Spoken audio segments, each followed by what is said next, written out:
So hi friends. So I thought I will share some of the work experience and some of them were really very my lifetime experience. I've never faced them in my real life too.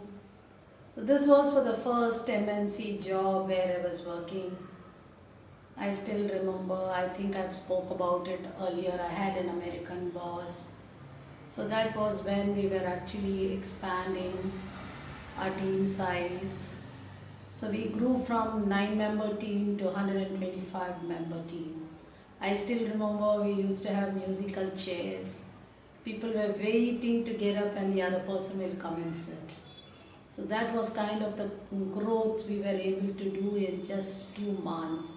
So that was a very good experience. I loved handling that team because we were hiring like anything, and I was for title it was general manager, but I was doing admin, I was doing HR, I was doing operations, I was doing networking. Everything was being handled because that's the kind of pace with which the team grew. Then slowly there were a lot of people who were hired in, the experts came in and they were very supportive. But initially, it was really the ramp up was so quick that it was fun. It's good to have such kind of a problem rather than not having work at all. So I still remember we had some freshers, and one guy was very smart, and but he was a very introvert person. He never had any friends. He never went for break. He never went down for lunch.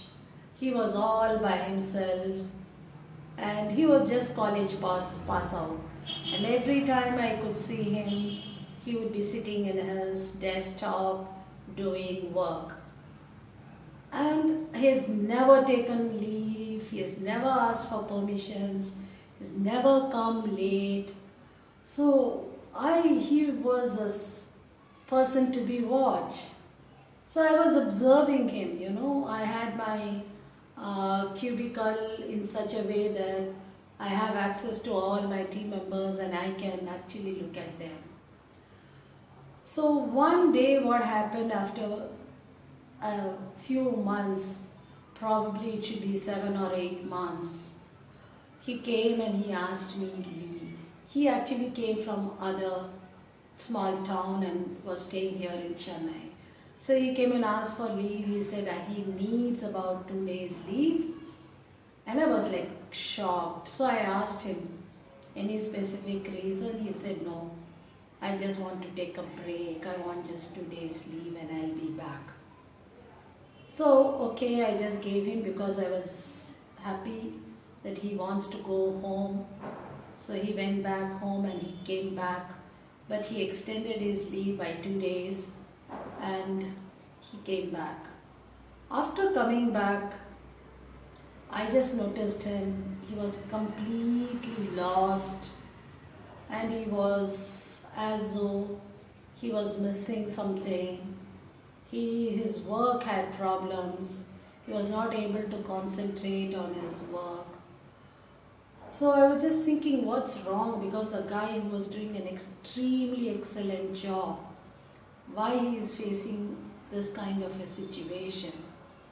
So every day I would be having one-on-one with all my team members. So I called him and I had a one-on-one and I was trying to understand him, what's going on. So slowly I was just trying to get out.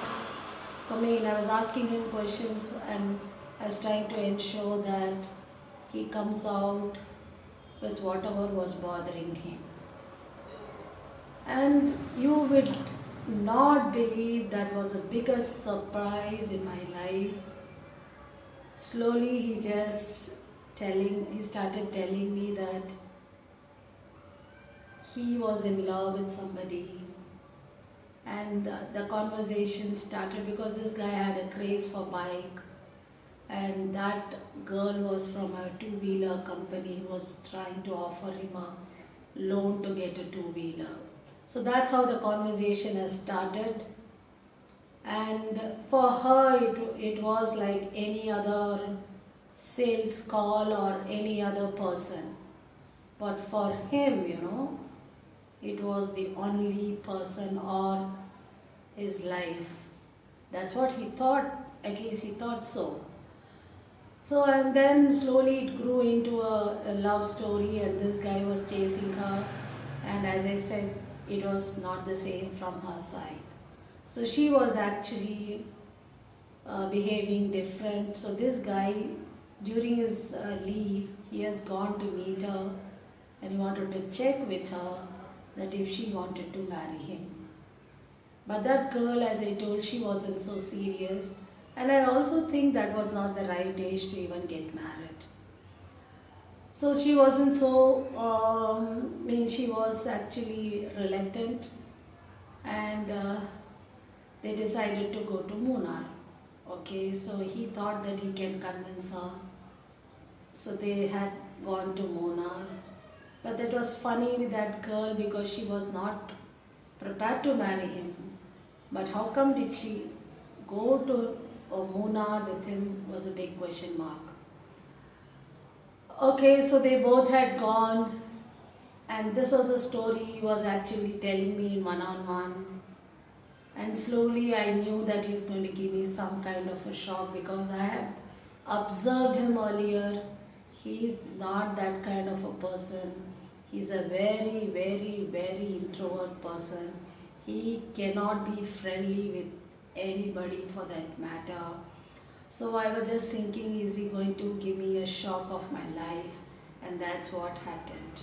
So he said because she was not how I expected, so I didn't like her. I felt cheated. So I took her to Munnar and I just pushed her down from the hills and killed her. Yes, don't get shocked. Even I was silent the same way as you guys feel now. So though I was pretending that I was just like her manager, but I was literally shivering. My legs were shivering and I was shivering. I didn't know how to handle that situation. So what I did, it was a cubicle, closed cubicle, so I just told him, can you just give me 2 minutes? I will have to go to the washroom and come. So I went down to my boss's room, my MD's room, and I just told him this is the situation. What do we do? See, I'm not sure whether he's telling the truth. Even if he is telling the truth, we cannot have him. Or if he isn't telling the truth, we still cannot have him in our team because we are in great trouble. The whole team is going to be in great trouble. But I was really so sorry for him because the nicest person, the person who was a hard worker, who was all by himself, got into some silly situation and had to do this. So that was really a very, very pathetic experience for me. So my MD said, we have no choice. We would have to terminate. We would have to ask him to leave. So I came to the cubicle back. By then his termination letter and everything, in fact we didn't word it that way.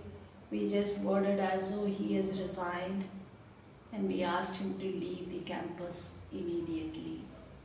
So that's what, though I did it with a very heavy heart. I didn't know because at that point, saving the organization and saving the other team members was more important than saving just his job. So that's what I have dealt with. So handling young boys, is fun certainly, but there were a lot of such shocking stories in my experience.